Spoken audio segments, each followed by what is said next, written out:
नाही आहेत उरले. आम्ही तर देऊन टाकली की 2 लाख मतं अधिक्य देणार. असो, अशा आमचे मित्र सन्माननीय उदयजी सामंत, सन्माननीय राहुल पंडित, सो शिल्पा सुर्वे, सो सुजाता साळवी, सो स्मितल पावसकर, श्रीयुत संदीप कुट्टरकर, सन्माननीय श्रीयुत सुदेश मयेकर, सन्माननीय सचिन वहाळकर, सो दिशा साळवी, श्री दत्तात्रय साळवी, संजय अर्धनकर, श्रद्धा अर्धनकर, ऋषिकेश केळकर, सो पूजा पवार, मंचकावर असलेले अन्य मान्यवर, माझ्या समोर बसलेली सर्व वडीलधारी मंडळी, पत्रकार मित्र आणि उपस्थित बंधू भगिनीनो आणि मित्र, लोकसभेची निवडणूक येणाऱ्या 7 मे रोजी कोकणामध्ये कोकणच्या मतदारसंघाची होणार आहे. ही 7 मे रोजी होणारी निवडणूक ही भारतासाठी, भारतीय लोकांसाठी किंवा विकास आणि विकसित देश बनवण्यासाठी अतिशय आवश्यक आहे. आपल्या देशाचे माननीय पंतप्रधान नरेंद्र मोदीजी हे 2014 पासून पंतप्रधान आहेत.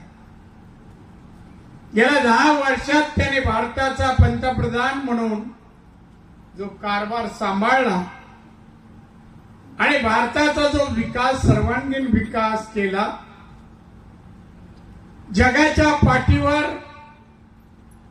भारत देश एक विकासाची वाटचाल करतोय. 2014 साली भारताची जागतिक अर्थव्यवस्थेमध्ये 11वा नंबर होता भारताचा. या 10 वर्षात मोदींनी भारताला 5व्या क्रमांकावर आणलं. 5व्या क्रमांक. एवढंच नाही बांधवांनो, मोदींनी सांगितलं की आज जरी 5व्या क्रमांकावर भारत आला असला तर 2030 साली भारत हा 3ऱ्या क्रमांकावर येणार आहे जागतिक अर्थव्यवस्थेमध्ये, हेही सांगितलेलं आहे. मोदी साहेबांनी आर्थिक स्थितीमध्ये प्रगती केली, त्याचबरोबर त्याने भारताचं नाव जगामध्ये एक प्रगतशील देश, एक विकसित देश, आर्थिक सुबत्ता निर्माण करणारा असा भारत देश महासत्तेकडे वाटचाल करतोय. त्याबद्दल अमेरिकेच्या अध्यक्षांनी पण, इस्रायलसह अनेक 1 डझन अध्यक्षांनी माननीय पंतप्रधान मोदी साहेबांचं कौतुक केलं. आपल्याला सार्थ अभिमान आहे अशा नेत्याचा की जे जगामध्ये त्यांचा गौरव होतोय. भारताला आर्थिक सुबत्तेकडे घेऊन जाणारे, महासत्तेकडे घेऊन जाणारे आमचे पंतप्रधान मोदी साहेब, याचा गौरव सर्वत्र होत असताना आपण नाही हो. कोरोना आला आपल्या देशात, जगात अनेक देशात आला, लाखो लोक गेले. भारतातही मोठ्या प्रमाणात कोरोनाची लागण सुरू झाली. अनेक कारखाने बंद पडले, व्यवसाय बंद पडले, हॉटेल, हॉस्पिटल बंद पडले की कामगारच येईनात. आणि कामगार बेकारी कामगारांची आली. घरात अन्न नाही, उपासमार होऊ लागली. अशा वेळेला देशाचे पंतप्रधान माननीय मोदी साहेब 140 कोटी पैकी 80 कोटी लोकांना, गरिबांना मोफत धान्य देण्याची योजना मोदींनी सुरू केली.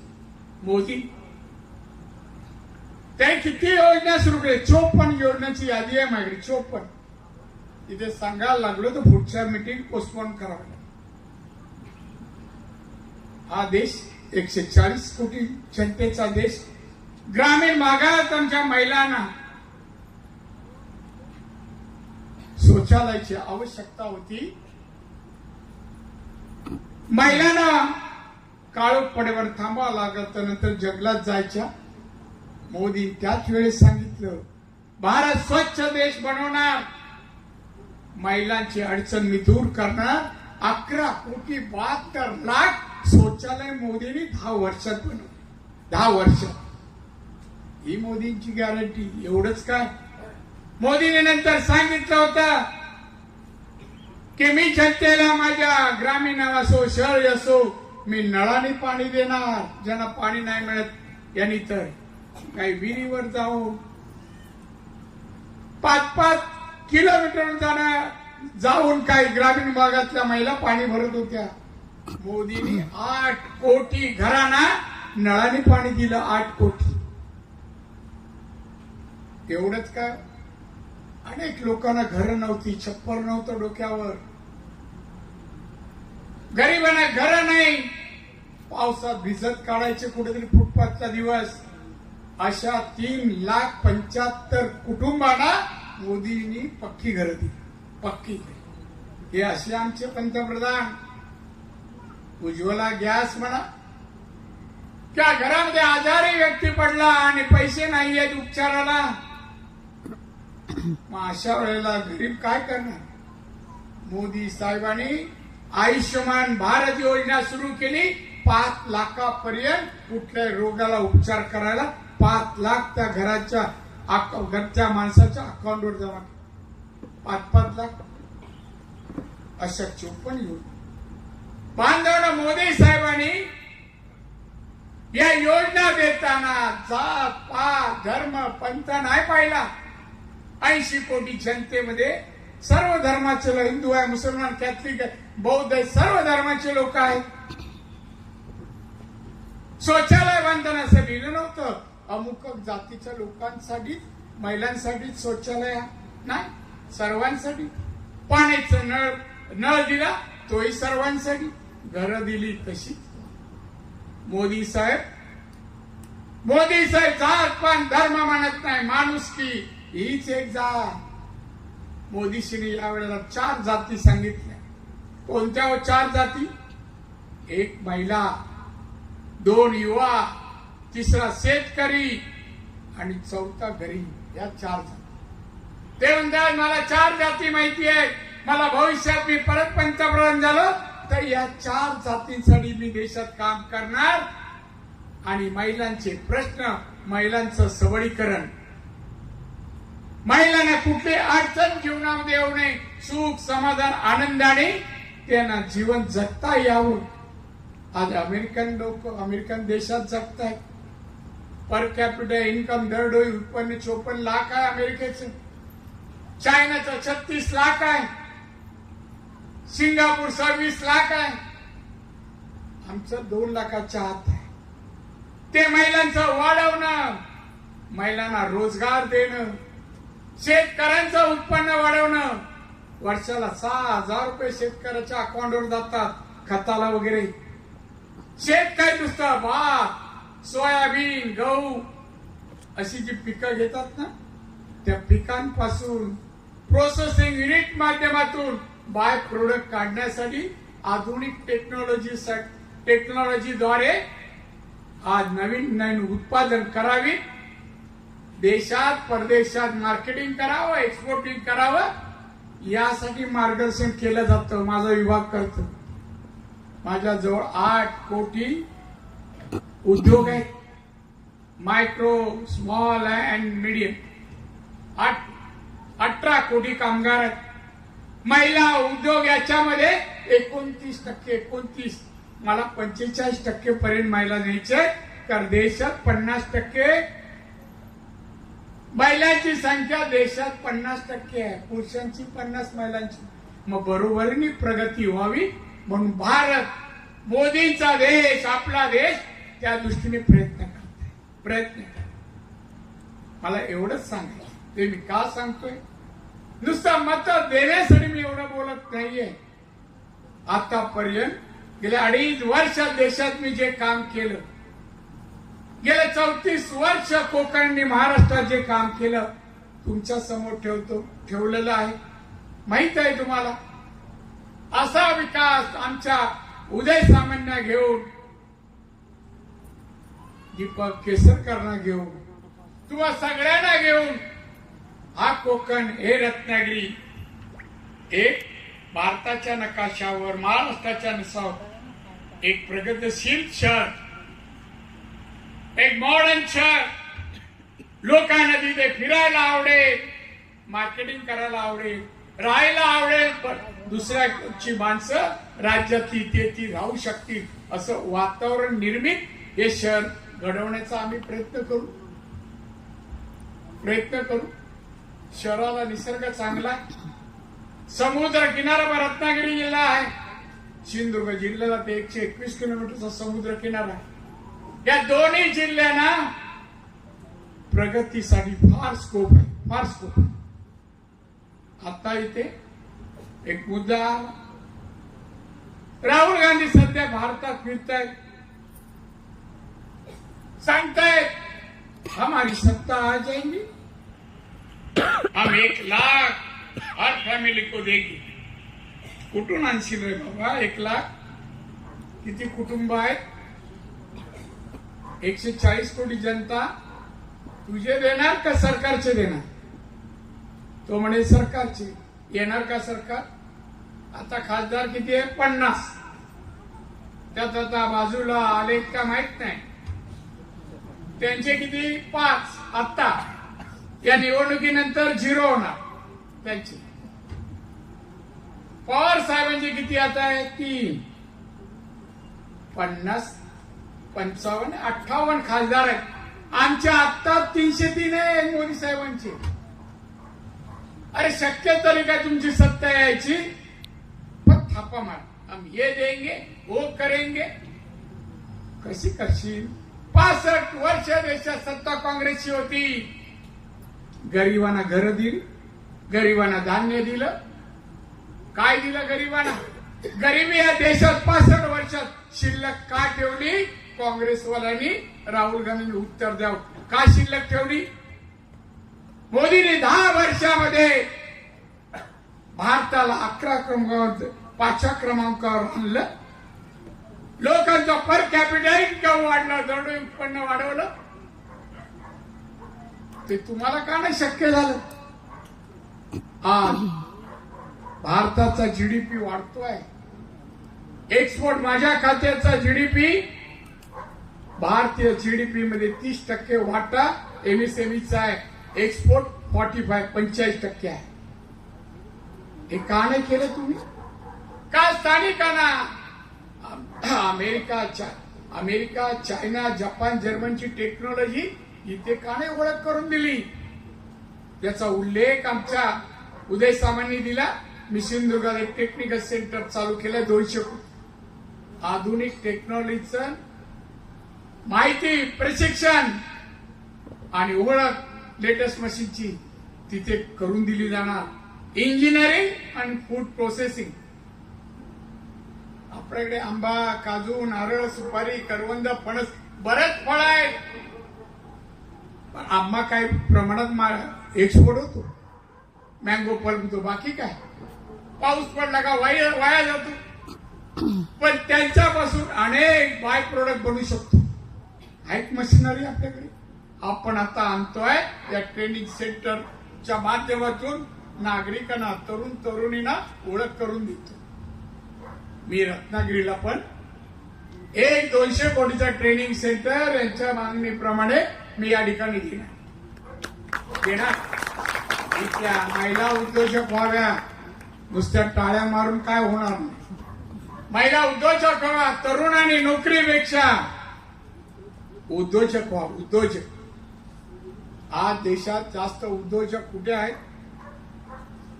दरडोई उत्पन्न जास्त कोणाकडे, कोणत्या राज्यात आहे? 1 नंबर देशात छोटं राज्य आहे गोवा. पर्यटनावर त्यांची प्रगती अवलंबून आहे. अर्थव्यवस्था 4.5 लाख. 4.5 लाख. तामिळनाडू 3.5 लाख. गुजरात 3 लाखाच्या जवळपास. सिक्कीम चायनाच्या जवळ राज्य आहे. 4,10,000. 4,10,000. बघा हे लोकांनी कसं उत्पन्न वाढ. आमचे प्रयत्न तेच आहे. माझ्या महाराष्ट्रातील 11.5 कोटी जनतेला सुख, समाधान, आनंदाने जगता यावं. छत्रपती शिवाजी महाराजांचा महाराष्ट्र एक लोक कल्याणकारी राज्य व्हावं, त्यासाठी आमचे एकनाथ शिंदे आणि आमचे माननीय मोदी साहेब प्रयत्नशील आहे. याला तुम्हाला तुमचे आशीर्वाद हवे. मी हेच सांगायला आलोय, आशीर्वाद हवे, योगदान हवं, सहकार्य हवं की नाही काम करतायत. चला साथ करूया, साथ करूया. बांधवांना चांगली वस्तू आली घरात मौल्यवान, आपण कपाटात ठेवतो, जपून ठेवतो. का मौल्यवान आहे? त्या देशाला मिळालेली मौल्यवान वस्तू म्हणजे नरेंद्र मोदी साहेब. जोपासली पाहिजे, सांभाळली पाहिजे. त्यांच्याकडून देशाची प्रगती आणि सेवा करून घेतली पाहिजे. आणि मग त्यासाठीचे मतदान आहे. हे बाजूच्या आता आले उद्धव ठाकरे आलेत, काय बोलतात बघा. 5 खासदार आहे पुढच्या या निवडणुकीनंतर 0. गेल्या आठवड्यात रामलल्ला मैदानावर गेले दिल्लीला, विरोधी पक्षाने बोलवलं. सध्या काय भाषण कर, आजही ऐका, आजही काय भाषण केलं. मोदींनी एक स्लोगन दिला आम्हाला कार्यकर्त्यांना भाजपच्या, अब की बार 400 पार. 400 पेक्षा आता 303 आहे. आम्हाला एक 100च्या घरात जास्त मिळवायचे आहे. मग मोदींची गोष्ट आम्ही पुरी करणार. हा गेला दिल्लीला, घोषणा करतो अब की बार मोदी तडीपार. काय विचार होता. पंतप्रधानांना म्हणतो तडीपार, 5 खासदारवाला, 5 खासदार, आणि यावेळेस 0 होणार. काय अपशब्द, शिव्या, अमुक तमुक, वैचारिकता नाही. 2.5 वर्ष मुख्यमंत्री राहिला, 2 दिवस फक्त मंत्रालयात गेला. 2.5 वर्षात आईकडे कोण आला ना त्यांचा, विचारा काय रे बाबा कोकणाला दिलं 2.5 वर्षात. एखादी पाण्याची योजना, एखादा रस्ता, एखादं ब्रिज, मुलांचं खेळाचं मैदान, एखादं हॉस्पिटल, एखादं कॉल, काय दिलंस. मग 2.5 वर्षात दिलं काय नाही, 10 वर्षात खासदारांनी काय नाही दिलं. आता सांगा आम्ही, मला पण काय देण्यासारखं नाही तुला, जा बॅक टू दी फॅमिली, जा परत. बघा किती शिव्या घाल मोदीची.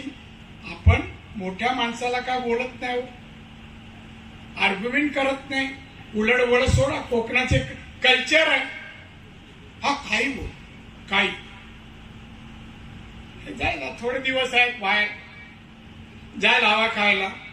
कोरोनात माझ्याशी कोणतरी भाषणच पहिल्या बोलत होता मॅडम, आपण कोरोनाच्या काळात लोकांना औषध निर्माण मोदींनी केली, लस निर्माण केली, वॅक्सिन निर्माण केले, प्रत्येक राज्याला डिस्ट्रीब्युशन केलं औषध आणि वॅक्सिन. महाराष्ट्राला आलं या महाशयानी मुख्यमंत्री असताना, आणि याच्या चिरंजीवानी वॅक्सिन आणि औषधामध्ये पैसे खाले, ज्याची आता चौकशी चालू. कमिशन 15%. याच्यावर म्हणा बोल, माझा आरोप आहे. 15% खाले. लाज वाटत नाही? औषधाचे पैसे, औषधातून कमिशन, कशाला बोलतो तू? कसला प्रचार? अरे कुठे माननीय बाळासाहेब ठाकरेंनी शिवसेना देशभर पोचवली होती. 48 वर्षात सत्ता नसताना पण सत्ता मिळवली. वाघासारखे जगले. हिंदुत्वात आणि देशभर या देशात हिंदुत्वाचं रक्षण व्हायला पाहिजे. हिंदूकडे कोणी वाकड्या नजरेने पाहता कामा नये. ती गर्जना माननीय बाळासाहेबांची. त्या हिंदुत्वाशी गद्दारी करून त्यांचा हा चिरंजीव म्हणणार नाही, हा उद्धव ठाकरे यांनी गद्दारी केली. शरद पवार बरोबर गेला आणि मुख्यमंत्री झाला.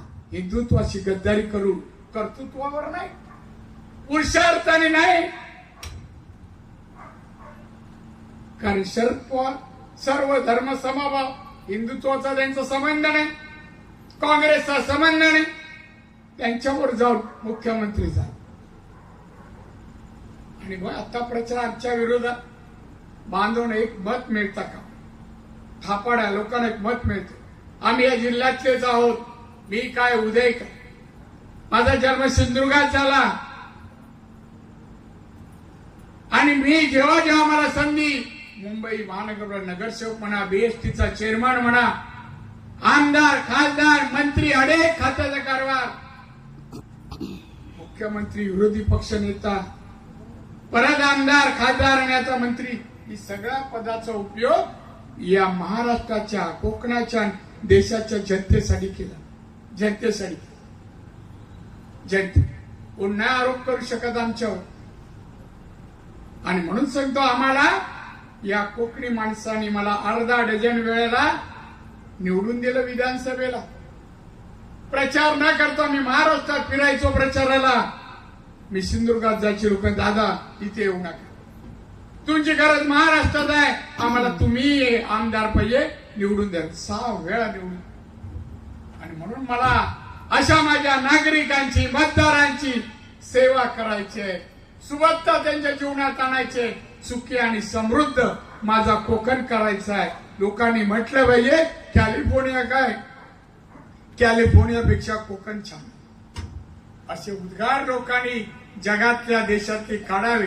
अशा जोगा हा कोकण आम्हाला बनवायचा आहे. मला काय, उदयला काय, एकनाथ शिंदे काय, आमचा देवेंद्र फडणवीस काय, बांधून विश्वास ठेवा. विश्वास ठेवा. आम्ही तुमच्याच घरातले समजा आणि तुमची सेवा आणि विकास करण्यासाठी काम करतो.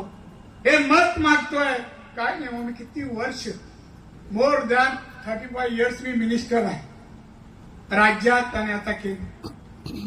मी स्वतः व्यावसायिक आहे, फुल टाइम राजकारणी नाही बांधले. मी स्वतः मी व्यावसायिक आहे. व्यवसाय पहिला आणि नंतर राजकारण. आणि म्हणूनच मी आज इथपर्यंत आलो मेरिटवर. माझा राजकारणात कोणी नाही, ना वडील मिल कामगार होत. मला तुम्हाला सांगायचं, आज आपण पाहतोय रत्नागिरी जिल्हा आहे, विचारा कलेक्टर कोण आहे, मराठी नाही. एसपी किंवा जिल्हा परिषदेला असला सिंधुदुर्ग, रत्नागिरीला एक मराठी नाही. आमच्याकडे मुलं शिकतात आणि मुंबई, पुणे अन्य ठिकाणी नोकरीला जातात. व्यवसायाकडे फार कमी वळतात. 1% पण नाही. पण मुलांनी भविष्यात शिकावं, दर्जेदार शिकावं. सिंधुदुर्गात मी प्रत्येक तालुक्यात इंग्लिश मीडियम आणलंय. शिकावं, doctor, engineer, scientist, IAS, IPS व्हावं. एखादा कलेक्टर रत्नागिरीचा कलेक्टर म्हणून या जिल्ह्यात जेव्हा येईल ना, तेव्हा खरा आनंद वाटेल आपल्याला. बघा, आम्ही प्रगती केली, आमच्या जिल्ह्याचा कलेक्टर, आमच्या जिल्ह्याचा SP असं व्हायला पाहिजे. आणि त्यासाठी काम करायला पाहिजे, काम करायला. आणि ते काम आपलं सुरू आहे. उदय माझा मित्र आहे, चांगलं काम करतोय.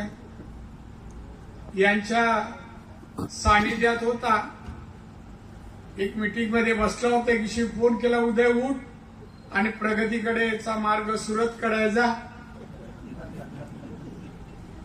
उठला, खरंच बाहेर पडला, डायरेक्ट सुरतला गेला, गुवाहाटीला गेला आणि मंत्री होऊन परत आपल्याकडे आला. बॅक टू लिव्हन आपल्याकडे आला. नक्कीच त्याला आपल्या भूमीची, आपल्या भूमीबद्दल आस्था आहे, लोकांबद्दल एक आदराची भावना आहे. यांच्यासाठी काय केलं.